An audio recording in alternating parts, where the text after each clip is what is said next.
Salut tout le monde, on se retrouve pour une nouvelle vidéo sur Kantawa Shoujo. Donc la dernière vidéo c'était sur l'introduction. Maintenant nous allons continuer, comme vous l'aviez vu la dernière fois, on venait de passer l'acte, là on en a l'acte 1. Allez, on reprend. Le portal sent bien pompeux pour ce qu'il est. Briques rouges, fer forge noir et plâtre gris, ensemblés en un tout qui ne donne pas l'impression qu'on en est bienvenu. Je me demande si une porte d'école doit ressembler à ça, mais je n'arrive pas à savoir. Sans doute que non. Bien sûr, je ne veux pas rester bloqué à réfléchir sur cette porte pendant trop longtemps, alors que je franchis avec un rythme soutenu qui est étonnamment agréable. Aller de l'avant est agréable. Alors je marche vers le bâtiment principal de l'Académie Yamaku avec ce rythme soutenu. Je suis seul. Mes parents amènent mes affaires au dortoir et il y a quelqu'un censé m'entendre. Le cours est incroyablement luxuriante, rempli de verre. Ça ne ressemble pas à une cour d'école, mais plus à un parc, avec un chemin entre les arbres et l'odeur de l'herbe fraîchement coupée et tous les autres trucs qu'on trouve dans un parc. Des mots comme propre et hygiénique surgissent dans ma tête. Ça me fait peur. Je les chasse de mon esprit. Reste ouvert. C'est ta nouvelle vie. Il faut la prendre comme elle vient. C'est ce que je me dis. Quelques bâtiments apparaissent derrière les arbres. Ils sont trop gros et trop nombreux pour être une école. Tout ceci est si étrange. C'est différent de ce que je pensais savoir à propos des écoles. C'est une sensation étrange de transition, même si on m'a dit que c'est ma nouvelle école. Au fond de moi, je ne la ressens pas comme telle. D'ailleurs, en parlant de transition, je tourne cet épisode dans la suite. Oui. Je me demande si le sentiment est réel ou s'il est altéré par l'idée fait d'une école pour handicapés. En parlant de ça, je ne vois personne d'autre ici. C'est un peu surnaturel. Ça me donnerait presque envie que quelqu'un soit là pour qu'il y ait quelque chose de concret auquel je puisse m'accrocher au lieu d'avoir le sentiment d'être arrivé dans une autre dimension. 1, 2, 3. Le bruit des arbres dans le vent, les teintes vertes réfléchissantes tout autour de moi attirent mon attention. Ça me fait penser aux hôpitaux. Ils disent que les salles d'opération sont peintes en vert parce que le vert est une couleur apaisante. Alors pourquoi je suis si inquiet en dépit de toute cette verdure? C'est seulement une fois que je suis en face du bâtiment principal que je réalise enfin pourquoi la porte m'avait autant tracassé. C'est la dernière chance que j'avais de faire demi-tour. Même si je n'avais pas de vie, je pouvais repartir. Mais toujours est-il qu'une fois entré, je ne peux plus revenir en arrière. C'est rendu nerveux par cette prise de conscience que j'ouvre la porte d'entrée. Un homme plutôt grand et qui se tient mal me remarque alors que j'entre. Nous sommes les seuls dans le hall, donc c'est logique. Tu dois être Nikki, donc c'est toi. Excellent. Je suis ton professeur principal et j'enseigne les sciences. Mon nom est Muto. Bienvenue. Nous cherchons une poignée de main qui n'est ni ferme ni molle et il regarde sa montre. Le cadre infirmier t'a demandé pour un bref contrôle, mais on n'a pas le temps pour ça maintenant. Oh, tu devrais y aller plus tard? Oui, durant l'après-midi. Nous ferions mieux de nous dépêcher. On est en retard pour ta présentation devant la classe. Ils attendent déjà. Ils m'attendent. Je n'aime pas vraiment être au centre de l'attention. Et je suppose que c'est inévitable dans une telle situation. D'une certaine manière, ne pas savoir ce qui m'attend me rend très nerveux. En y passant, je regrette presque que l'enseignant vienne me le dire. Tu veux te présenter à la classe? Alors là, on a le choix. On dit pourquoi? Donc on veut pas se présenter, ce qui est bizarre. Ou oui, bien sûr, on est gentil. J'imagine qu'on est des gentils, donc on va dire oui, bien sûr. Oui, bien sûr, je veux dire, c'est normal, non? Bien sûr, mais tout le monde n'aime pas être au centre de l'attention. Ce qui est dans mon cas, mais je pense que c'est à moi de donner la première impression à mon sujet. Oui, mais ce n'est pas un problème. Allons-y alors. Mon cœur bat la chamade. Cela me rappelle ma maladie pendant que je suis le professeur dans l'escalier. La troisième porte du couloir du troisième étage est indiquée comme étant la salle de la classe 3-3. Une troisième fois. Oui. Muto ouvre la porte et entre. Bonjour tout le monde, désolé, je suis encore en retard. J'hésite une fraction de seconde à passer à la porte. Figé sur place. Ah, ressaisis-toi. C'est un grand pas, je le sais, mais il n'y a aucune raison de s'inquiéter autant, du moins pas pour le moment. C'est ça, ressaisis-toi, tu peux le faire, mec. Je suis le professeur dans la salle et regarde autour de moi en partie pour ne pas avoir à croiser le regard des curieux de mes nouveaux camarades. C'est assez spacieux. Le plafond est anormalement... Le plafond est anormalement élevé et il y a beaucoup d'espace autour et entre les tables. Le mur entier est utilisé par des tableaux noirs et les fenêtres anciennes ne lui donnent qu'encore... Je vais pas y arriver aujourd'hui, hein. Qu'encore plus l'impression d'être démesuré. Les élèves ont pour table un bureau en bois standard avec une case pour y lire. Les chaises, quant à elles, sont en bois avec un cadre métallique simple et efficace. J'arrête ma marche en arrivant en face des autres élèves. Ils ont tous l'air normaux, comme des étudiants dans n'importe quelle école. Mais si c'était le cas, pourquoi seraient-ils ici? Ils sont profondément comme moi. Ils ont quelque chose qui ne va pas, simplement. Cela ne se remarque pas au premier coup d'œil, puis je remarque que l'une des filles semble avoir un pouce manquant à la main droite. Ça brise un peu l'harmonie, malgré un tendance naturelle à écouter. Quand quelqu'un parle de vous, je finis par ne plus écouter ce que dit le professeur alors qu'il me présente à la classe. Du coin de l'œil, je marche alors quelqu'un me regarde. C'est une fille avec des cheveux raides, vraiment longs, ce qui attire l'attention. Le regard, pas l'attention. C'est quand elle voit que je la regarde aussi, elle couvre son visage de ses mains, ce qui la rend comme si la rendait invisible. Il y a un garçon avec une canne appuyée contre le casier à l'arrière de la classe. C'est étrange de voir quelqu'un si jeune avec une canne. Une autre fille semble faire quelques mouvements étranges avec les mains. Langage des signes, elle me gnorgne. Bonjour, je gnorgne. Elle me lorgne avec ses lunettes, puis retourne à ce qu'elle faisait. Elle est plutôt mignonne. Il en va de même pour la fille toute joyeuse aux cheveux roses assise à côté d'elle. Elle est vraiment dure à louper, et je ne sais vraiment pas comment j'ai pu ne pas la remarquer en entrant. Souhaiter la bienvenue à notre nouveau camarade. Il tape dans ses mains et tout le monde imite, excepté une fille au premier rang qui n'a qu'une seule main. Je recule un peu mais le cache en m'inclinant en remerciant. Aux applaudissements que je ne méritais pas. Un silence collectif m'informe que c'est à moi de parler à présent. Donc, je m'appelle Isao Nakai. Pourquoi t'hésites? C'est bien ton nom. Et maintenant, mes hobbies sont le foot et la lecture. J'espère pouvoir bien m'entendre avec tout le monde même si je suis nouveau ici. Et maintenant, je suis tellement ennuyeux. Cette présentation ressemble à toutes les autres. Je vais dire quelque chose de plus, quelque chose de plus intéressant. Je ne finis par rien dire, le professeur reprend à partir de là. Tout le monde s'est satisfait, même malgré le peu que j'ai dit. Quelques filles chuchotent entre elles et jettent des regards vers moi. Ça aurait pu être pire. J'écoute le professeur radoter à propos de la bonne entente, me laissant l'occasion de balayer la classe du regard. Tout le monde semble l'écouter attentivement, et quand il a fini, ils applaudissent encore, ce qui paraît une réaction assez étrange. La fille du premier rang applaudit aussi, avec sa main contre son poignet qui termine par un moignon bandé. Je me sens un peu mal à l'aise en voyant ça. Ouais, ça me va très bien. C'est bien que tu peux travailler avec Akamichi, c'est la déléguée de classe. Elle pourra répondre aux questions que tu te poses. Et qui d'autre pourrait faire ça mieux qu'elle après tout? Comment je pourrais le savoir? Le professeur donne les exercices du jour et annonce que nous allons travailler en groupe de 3. Oh c'est vrai, Akamichi est là, Shizune Akamichi. Pendant qu'il dit son nom, la belle fille a l'air pétillant avec les cheveux roses et les yeux d'or, pose sa main sur moi. Je m'assois sur un siège à côté d'elle près de la fenêtre. Et je suppose que tu es Akamichi, n'est-ce pas? Je suis content de te rencontrer. Ha ha ha. Hein? Son rire me prend de court. Je suis content de te rencontrer aussi, mais je ne suis pas Akamichi, je suis Misha. C'est elle Akamichi. Shichan. Riant, Misha pointe du doigt la fille à côté d'elle. Celle que j'ai utilisée, elle lance des signes plutôt. Il semble me regarder pendant tout ce temps. Elle hoche la tête avec nonchalance pour montrer qu'elle va lui. Mais à peine se porte. Elle a des cheveux courts mais bien brossés. Bien de lunettes en forme ovale. Un équilibre sur le bout de son nez délicat et des yeux bleus foncés qui semblent alterner. Elle a bien été dans content de faire ta connaissance. Elle tourne immédiatement vers Misha qui sourit et fait quelques gestes rapides avec les mains. Akamichi hoche la tête et fait quelques gestes à son tour. Je commence à me demander si le professeur tranquillement en disant des choses comme tu seras en mesure de parler aux gens et qui pourrait mieux t'expliquer les choses. Je peux voir que tu es un peu confus là, hein, mais je comprends. Pourquoi tu croyais que j'étais Shichan? Shichan est sourde, alors je suis la personne qui traduit les choses dans les deux sens pour elle. Je suis comme une interprète. Elle dit qu'elle est contente de te rencontrer aussi. Tu es une nouvelle étudiante, n'est-ce pas? Bah, Shichan, bien sûr qu'il est. S'il ne l'était pas, il n'aurait pas été debout là sans que... Hein? Il a l'air d'être une personne très intéressante, pas vrai? Nous savions qu'il allait y avoir un nouvel élève. Nous ne savions pas que tu serais ici aujourd'hui si rapidement. Yi-chan, hein? Yi-chan. Ouais, ça te va bien, non? Je l'ai dit à voix haute. C'est surprenant, j'ai jamais aimé ce surnom. Je ne suis pas vraiment sûr. Ça te va bien. Tu es tout à fait comme je l'avais imaginé. Ouais, tu ressembles tout à fait à un Yi-chan. Je me demande pourquoi tout le monde semble penser. Akamichi tape ses doigts sur le bureau pour obtenir l'attention de Misha. Ses signes s'agitent dans tous les sens avec un enthousiasme et ses mains s'embrouillent un peu. Misha semble un peu débordé. Désolé, hein. Shichan veut que tu saches qu'il y a des classes. Si t'as besoin de savoir quoi que ce soit, tu peux lui demander sans aucun problème.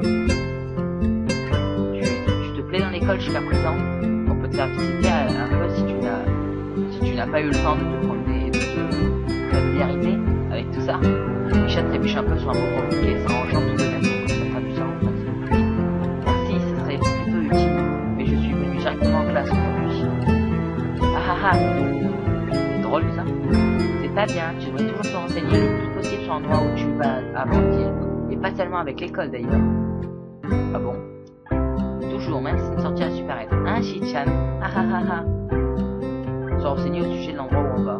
J'imagine que je n'ai pas pris la peine de le faire, tout simplement que cela ne m'intéressait pas vraiment. Je n'ai pas vraiment à qui être, même si je m'étais destiné à venir en étant un minimum motivé, mais bon, je suis vraiment désolé. Hein. Je ne dis rien et les signes de Misha se terminent avec un haussement d'épaule. C'était quoi ça? On dirait que c'était à mon propos. Je me sens rabaissé sur mon siège. Tous les deux sourient avec un haussement d'épaule. Ça m'a probablement touché d'une façon inattendue. J'ai l'air déprimé, ça va? Shizune. Cette Shizune, elle est pas sympa. Non, je rigole. Ne le prends pas mal, s'il te plaît. Je déteste quand les gens ont peur de poser des questions. C'est comme ça qu'on apprend en demandant. Demander de l'aide est parfaitement normal, tout comme en avoir besoin. Mais pas cette tête, on dirait que tu viens de rater un examen. Wahahaha. D'accord. Ah, autre chose, tu n'as pas besoin d'appeler Shinchan d'une façon aussi formelle que Akimichi ou délégué tout le temps. Appelle-la juste Shichan. Ah bon, c'est peut-être un peu trop décontracté.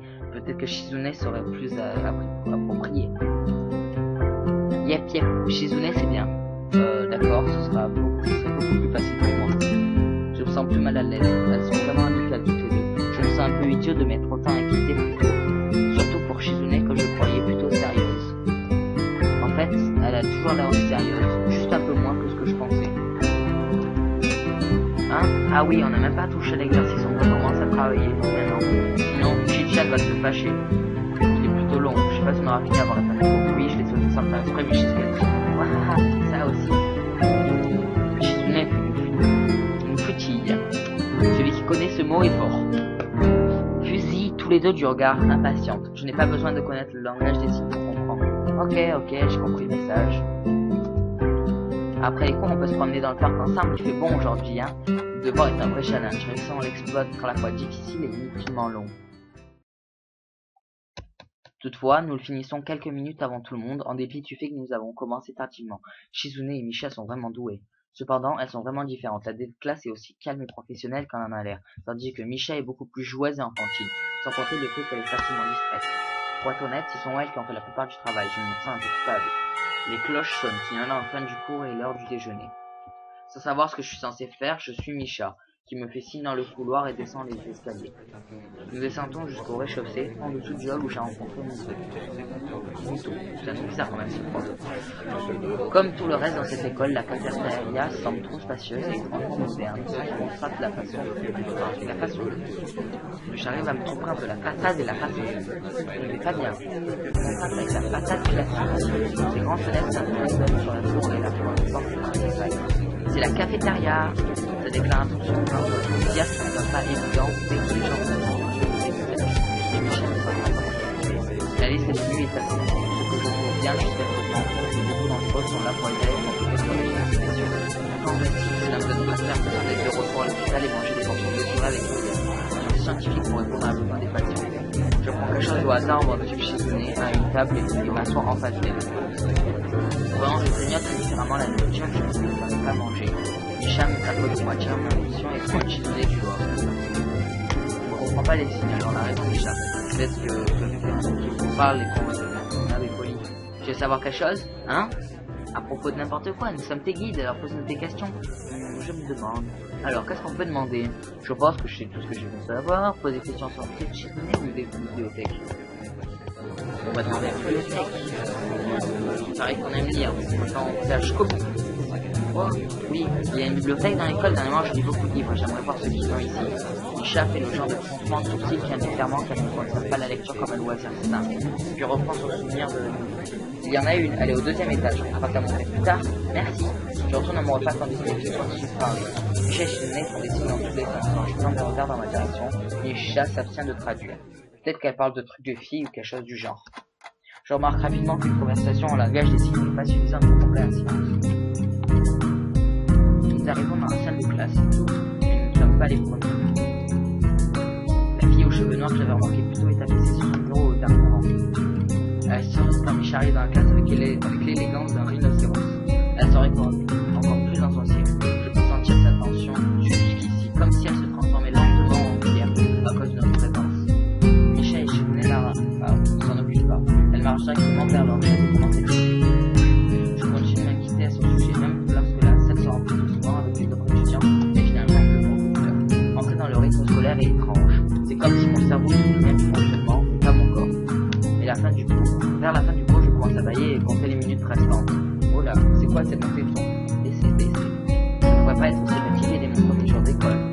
C'est peut-être le temps passé à l'hôpital qui me fait ça. Je me sens encore sans vie, faible physiquement.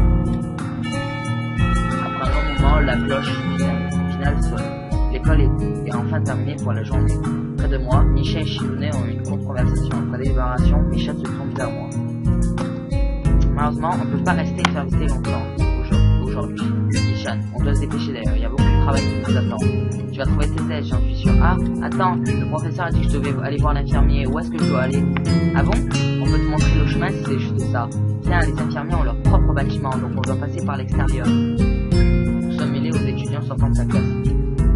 Ils suivent des cours supérieurs qui sont dans le même couloir que nous. Ils sont riches, les infirmiers, ils ont leur propre salle, leur propre bâtiment. Une fois que nous sommes à l'extérieur, les filles continuent leur chemin vers le petit bâtiment juste à côté de celui de... Ah là là, de l'école. Il est construit dans le même style, donc il donne l'impression de faire partie du bâtiment principal. C'est quand même bizarre qu'ils mettent des 3 petits points, c'est pas comme si c'était exact terrasse, on dirait. C'est le bâtiment secondaire. Ici, il y a un paquet de trucs importants et sérieux à l'intérieur, comme le bureau de la fondation Yamato, tous les bureaux d'inversion, ils ont même une piscine. Pourquoi c'est sérieux? Sois pas idiot, Ishan, c'est pour la thérapie physique, bien sûr. Quoi qu'il en soit, toutes les installations du personnel infirmier sont ici également. Le bureau du cadre infirmier est au premier. Tu t'en sortiras à partir d'ici, hein? Allez, on file, à demain. Ouais, merci, au revoir. Limite, tu me disais, ouais, c'est par là, vas-y. C'est pareil. Tu m'as un peu perdu, là. Un bâtiment entier pour des trucs qui n'ont rien à voir avec la scolarité, j'imagine que c'est nécessaire pour un endroit comme celui-ci. Je rentre dans le bâtiment en espérant que ça ne sera vraiment qu'une visite rapide comme le professeur l'a dit. Sur une porte blanche à gauche, il y a une croix verte avec le texte infirmier en chef et une plaque avec un nom. Une voix à l'intérieur me répond presque immédiatement après que j'ai frappé à la porte, mais je comprends pas ce qu'elle dit. Ça sonne un peu comme une invitation à ouvrir la porte, alors je choisis d'entrer. La pièce n'est pas grande, mais il y a une odeur bizarre. Mais un homme qui semble amical se retourne sur sa chaise pour me faire face à l'instant où je rentre. Son bureau est propre et bien rangé, mais la poubelle sous la table déborde de matériel médical usagé, et il y a au moins une douzaine de cercles de tasses de café éparpillés sur son bureau. Bien le bonjour, que puis-je faire pour toi aujourd'hui? Il semble jeune et sérieux, et possède de ses cheveux cette réputation par les souris. Vous êtes infirmier? Il sourit comme une personne qui cette même question de fois. Eh oui, c'est moi, c'est qu'il soit important. Tu peux m'appeler par mon nom, ou juste l'infirmier, comme tu veux. Bien sûr, je sors de ma confusion, elle semble se retrouver vraiment sa main poche. Sa poignée de main est plutôt fermée à l'amicale. Je m'appelle Isao Nakai. C'est la révélation et claque des doigts. Oh, tu es ce Nakai, je sais justement pour réussir ce matin. Forme d'arythmie chronique et d'anomanie congénitale de la résine cardiaque, c'est ça. Il me fait aussi la sorte d'un peu livre en fait. Ouais, j'arrive à dire ça, mais j'arrive pas à dire confusion. C'est l'illogisme. Je crois que je suis pas sûr. Eh bien, j'ai un problème. Je vais probablement vous voyez, j'arrive à dire l'arythmie, je sais pas quoi là, mais j'arrive pas à dire ça. Suffisamment informé sur l'école alors que je vais être à côté. Nous avons toutes sortes d'installations disponibles. La plupart sont là pour des thérapies physiques. Il y a toujours quelqu'un de mon équipe pas loin, même la nuit, alors n'hésite pas à nous appeler en cas de problème. La fameuse équipe des infirmiers manuels. Eh bien, pas exactement. Par exemple, nous ne faisons pas de neurochirurgie ici. Ton rire semble tellement hors de propos que j'en sais pas vraiment pourquoi il a dit ça. Ouais, je pense que c'est vraiment bizarre d'avoir un service médical dans une école. Tu vas t'y habituer. Laisse-moi juste le temps de retrouver ton dossier. Pendant qu'il cherche quelque chose, je prends l'ordinateur et le papier mélangé, je laisse mon regard errer dans la pièce. C'est la quintessence de l'ordinaire qu'on voit ici. Murs et plafonds beige, revêtements de tôle stratifiés, glacés, et tout l'équipement pour pouvoir atteindre le droit infirmier à scolaire. Même les réticuleurs éducatifs sont approchés sur les captures, en rappelant de manger correctement. correctement 3 fois par jour et de façon équilibrée. Souriant, l'infirmier tire un épais dossier à partir d'une pile de dossiers de même épaisseur. Alors, tu as déjà tes médicaments contre l'arythmie. N'oublie pas de prendre tes pilules le matin et le soir, ça ne servira pas à grand chose. À part ça, tu fais du sport, violent je sais pas, à la boxe, et souris à ta propre potentialité. En fait, je joue au foot de temps en temps avec quelques camarades de classe. Bon, je crains de devoir te recommander de t'abstenir d'en faire, au moins pour le moment. Mon manque de réaction lui fait je vais un souci. Honnêtement, je ne suis pas trop dérangé par son addiction de frapper dans ta balle. Je suppose que je ne suis jamais fait ça par grande passion pour le sport, juste pour avoir quelque chose à faire. Tout type de choc peuvent être très dangereux pour ton cœur. Prendre le risque d'avoir une autre attaque n'est pas du tout une bonne idée. Ça raison que ta première attaque, il n'y a aucune mention de l'école sur le papier. Pas exactement. En effet, c'est un mouvement de sortir. Les choses c'est un peu différent. J'évite la question dans la manière habillée dans son regard sur son papier avec son bizarre sur son visage. Pour autant, tu as besoin de garder ton corps en bonne santé, donc faire un peu d'exercice, ça te ferait du bien. Comme je l'ai dit, nous faisons de la thérapie physique, mais je ne pense pas que j'ai besoin de quelque chose aussi. Juste quelques petits exercices régulièrement, de la marche rapide, même un peu de jogging, tu sois d'accord, ce genre de choses. La natation peut-être aussi. Ouais, on me l'a dit. Tu le savais? Parfait. On dirait qu'il prend un cœur petit. En tout cas, je suis sûr qu'on t'a déjà dit tout cela auparavant. Tu as juste besoin de faire attention à ne pas trop toucher. Il agite son doigt pour souligner ce point. Ce n'est pas très utile, j'ai entendu ça des centaines de fois. Aucun risque inutile. Prends soin de toi. D'accord. Il passe son regard sur le papier une fois de plus et les met sur le bureau. Apparemment satisfait. Bien sûr, ce sera tout. Alors reviens me voir si tu as besoin de quelque chose. Je suis ressorti avant même de me rendre compte. Une visite rapide, en effet. Oula, je crois que vous avez vu quelque chose que vous n'aurez pas dû voir en plein milieu d'écran. Je me tiens devant le bâtiment principal. Le bâtiment auxiliaire, même si à mes yeux, il semble toujours être seul et même. Chacun semble savoir où il doit aller. Et je continue de penser que la plupart d'entre eux n'ont pas l'air spécial pour des étudiants dans une école spéciale. Est-ce que ça fait le moi l'un d'eux? L'un d'entre nous? Je devrais aller quelque part pour éviter de me perdre. Il est presque l'heure de dîner, mais je me sens fatigué. La lassitude en moi ne fait que grandir. Alors je m'avance lentement vers le dortoir, un peu à l'écart du complexe principal. Il y a une sorte de jardin bricolé devant, des arbustes même des fleurs et cette odeur omniprésente de l'herbe fraîchement coulée qui remplit l'atmosphère. Dans la fatigue, il me vient à l'esprit que l'odeur me paraît aussi forte parce que je ne sais pas du tout. Je suis sorti à l'extérieur depuis très longtemps. Le bâtiment du dortoir est grand et fait de briques rouges. Il semble bien trop pompeux pour ce qui est. Mais j'avance me rendant à l'intérieur. Je prends plus de temps que nécessaire pour retrouver la clé que j'ai mise dans ma poche. Chambre 119. Contrairement à son apparence extérieure, l'intérieur du dortoir est plutôt récent, fonctionnel et calme. Tout comme le bâtiment principal et le hall des portes sont assez larges pour les postes de boulot. Et ça c'est aussi valable pour les ascenseurs au bout du couloir. Je passe ma tête par l'ouverture de la porte de la salle commune. À l'intérieur, quelques étudiants regardent la télévision. L'un d'entre eux hoche la tête et me salue rapidement avant de reprendre son visionnage. On dirait que seules les filles sont sociables ici. Ça me convient parfaitement. Je prends l'escalier vers l'étage supérieur. Ici, le couloir principal se prolonge en plusieurs couloirs plus petits. Chacun de ces halls secondaires semble avoir des toilettes, des douches ainsi que 4 chambres. À mi-chemin dans le hall, je trouve la chambre 119. Il n'y a pas de nom sur les plaques des chambres adjacentes à la mienne. J'imagine que nous sommes 2 ici. S'il y a de la lumière sur la porte de la chambre 117, alors je frappe légèrement. Bonjour, y a quelqu'un? De l'intérieur, j'entends un peu de mouvement, puis le cliquetis de plusieurs serrures. Alors je ne pensais pas que la porte en avait autant. Après un mouvement, la porte s'ouvre en grinçant. Un garçon à lunettes est debout dans la voiture. Il me regarde très attentivement à travers ses lunettes très épaisses. Qui est-ce? Aveugle? Non, du moins pas complètement. Pourquoi porterait-il des lunettes s'il l'était?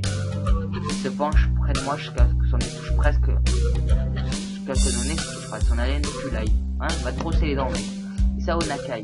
J'aménage dans la chambre d'à côté. Alors je pensais que je devais me présenter. Son visage s'illumine tout à coup et se tient debout, revenant à une position normale, tournant sa main dans un solide sourire. Presque directement à mon diaphragme. Oh, salut mec, je suis Kenji. Ah, salut. Je prends la main moite de Kenji.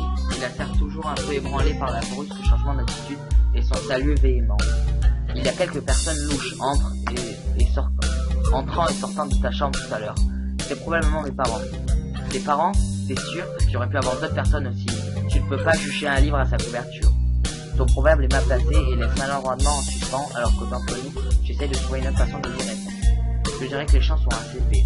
Bon, à la fin de ma discussion, je coupe. Parce que ça fait un peu longtemps sinon. Ifremi fait quelques gestes exagérés. C'est un brave mec, Sao. Moi, je ne pense pas que je me ferais plier à la chance. Oups. Ah mais non, c'était 25 minutes.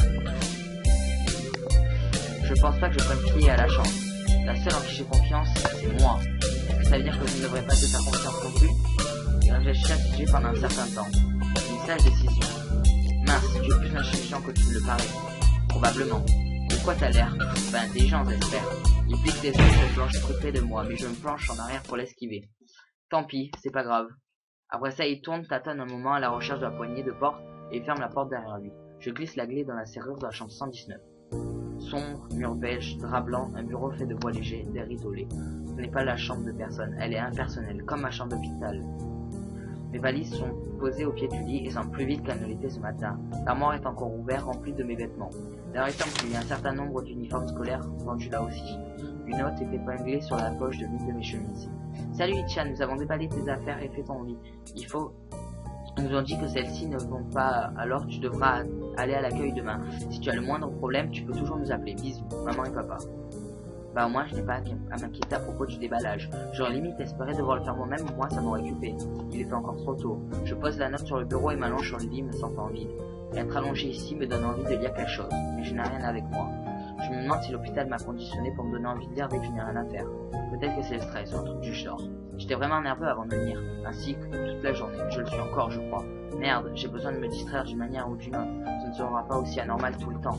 Demain, j'irai emprunter des livres à la bibliothèque. Ouais, je vais faire ça. Mais pour le moment, les flacons de médicaments sont bien alignés sur ma table de nuit et attirent mon regard. J'en choisis un et le secoue, je suis content de continuer, puis je lis l'étiquette de la pharmacie dessus. Isao Nakai, 2 comprimés par jour pour rester en vie. Ça ne dit pas vraiment ça, mais ça pourrait tout aussi bien. C'est un peu tordu d'avoir une vie dépendante de produits chimiques comme ça. Ça me contrarie un peu, mais est-ce que j'ai le choix? Soupirant, je commence mon rituel quotidien. Prendre le bon nombre de pilules de chaque flacon en prenant soin de vérifier la posologie. Je mélange à nouveau, me sentant vide et incertain. Et après ça, je continue de regarder le blanc de ce plafond pendant un long moment.